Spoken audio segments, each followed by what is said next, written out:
Okay, I'll just show you how to stream audio through the Bluetooth system in this 2020 Audi Q3.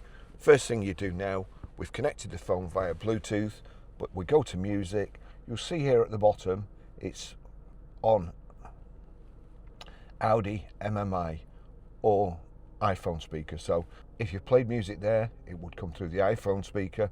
We click on Audi MMI, that's where it's going to play.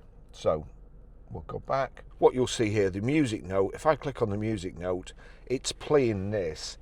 If it wasn't playing, what you'd need to do is go to source, so it could be connected to one of these, and just select Barry's iPhone 17 Pro or whatever your phone's called. Click that, then the music will play. There we go.